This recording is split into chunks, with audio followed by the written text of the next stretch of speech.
Now this creature is probably going to confuse you a bit because I don't have time to show you all the features of it.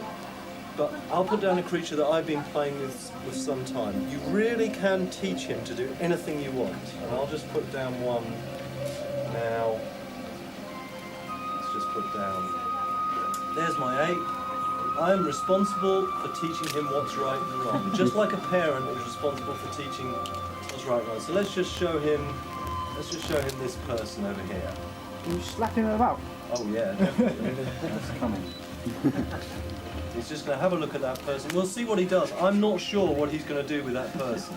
He may do nothing. He may do something. I don't know what he's going to do.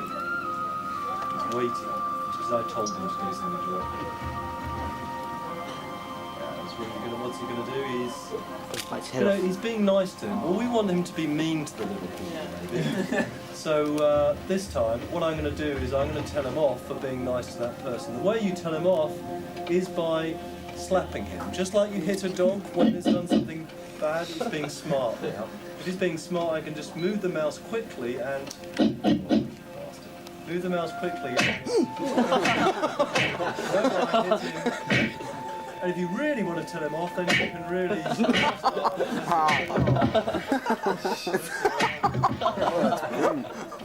Or, if you want to be nice to him, if you want to say what you just did is good, then what I can do is I can just stroke him a bit. Good boy, you're being a good boy, you can rub his tummy. Even rub down here, he really likes that. You can tickle his feet. So that's how he learns. He learns by watching you. Notice you put down the person straight away. He learns by watching you play the game. He learns what's right and wrong by example. If I've gone in and been mean to the little villagers, say for example I've just pushed this villager around a bit, he learns that, oh right, he wants to be mean, he likes being mean to things, so I'll be mean. So that's the learning system. Really, really, really simple to do. Anybody can understand how to punish him. And I'll just show you some of the cool stuff with the creature. This is an editor I'm going to show you now. It's not part of the game at all, but it allows me to show you some of the cool morphing technology that we've got. At the start of the game, when you first find him in the role-playing game, he's not this huge thing, he's this really tiny thing. He's a little baby. And then as the game goes on, slowly he starts growing up. Until in the end, he ends up as being this huge, huge, huge creature, which is absolutely, absolutely massive.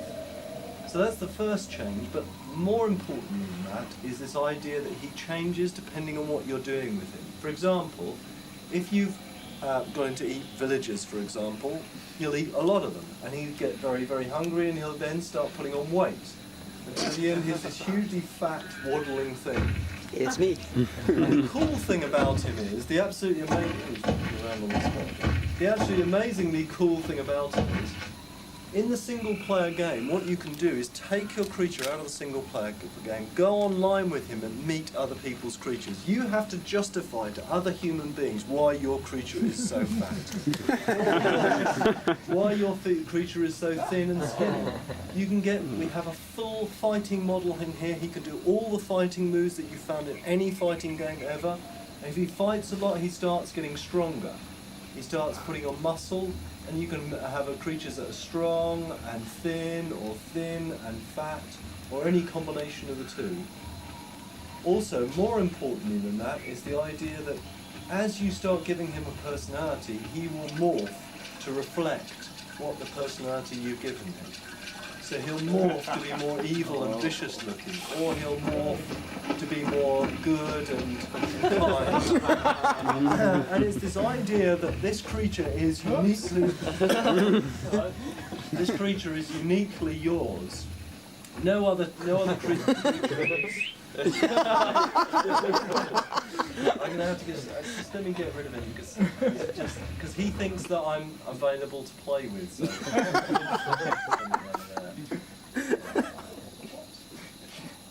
Go over there. Smack him.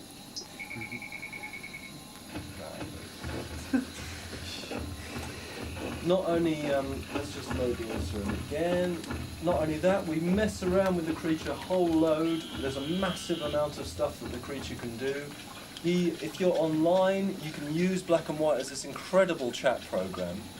And this incredible chat program where he will mouth what you're typing in online. If you're typing in "my name is Peter," he will say "hello, my name is Peter." And that is incredibly cool in itself, because this creature is yours, it's totally unique, that it has a unique personality and it has a unique look to it. Not only that, he does things online. If you've met another person, another creature, and he's made friends with him, he of course can catch diseases.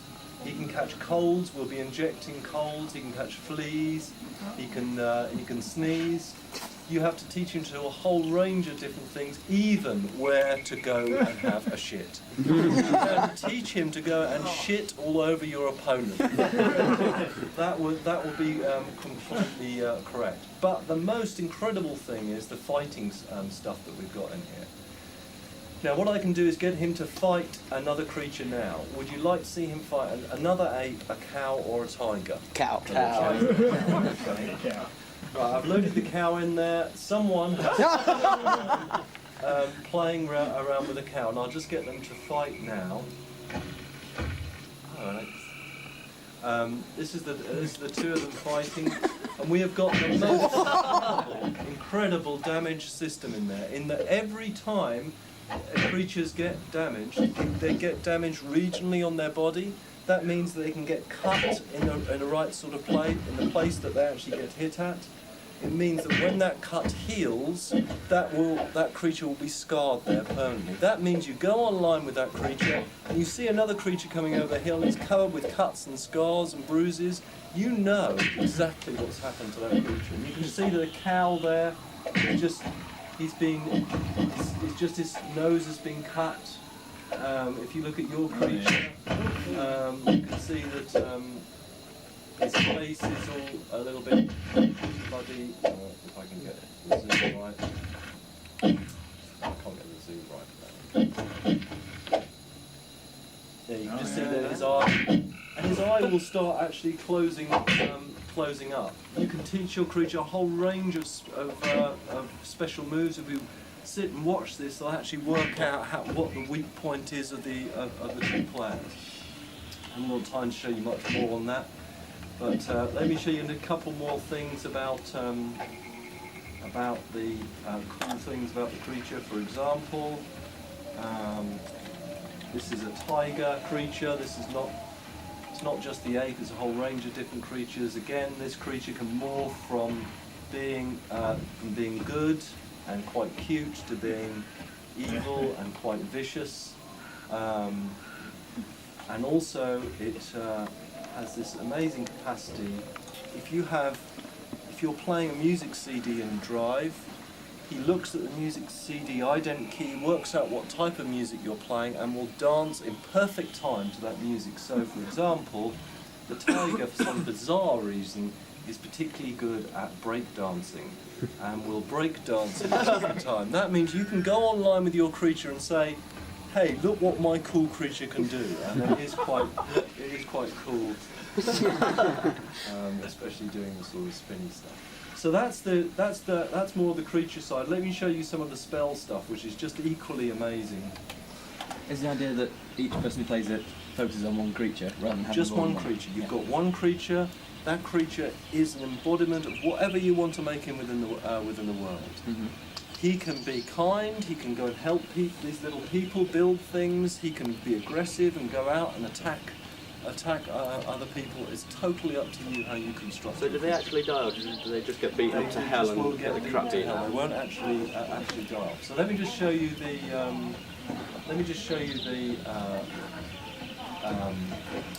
magic stuff. The idea is to persuade as many people in the world to believe in your way of life. You do that by scaring the shit out of them, by really, really terrifying them so they worship you because they're scared of you, or you do it by being nice and kind to them. And if you're kind or nice enough or evil enough,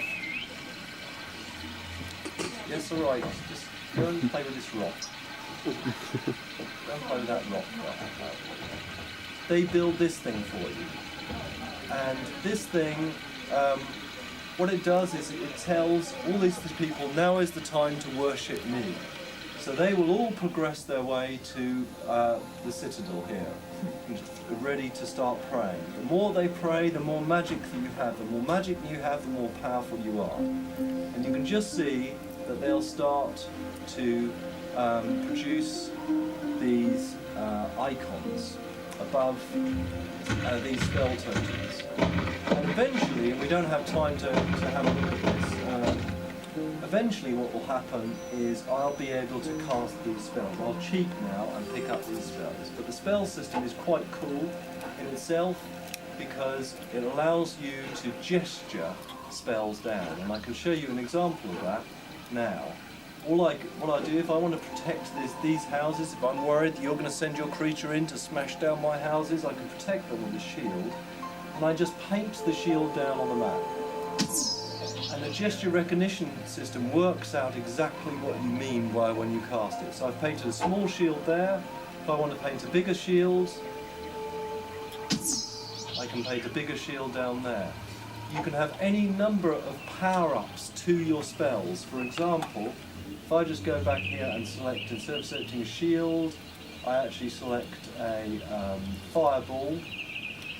Normally I would just throw a fireball and that would cause a fireball to shoot across the landscape.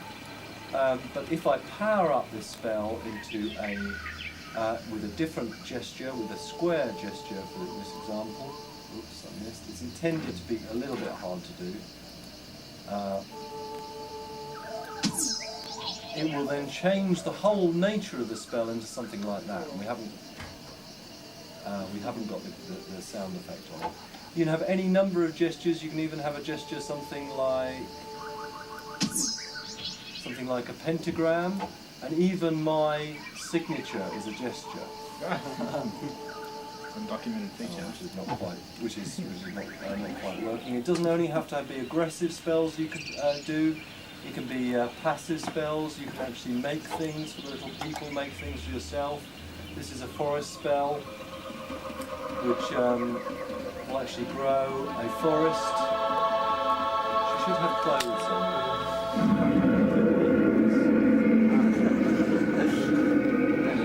And there can be lots of these going off in the world. Lots of different spells all going off in the world. Now this will actually slowly grow a forest up.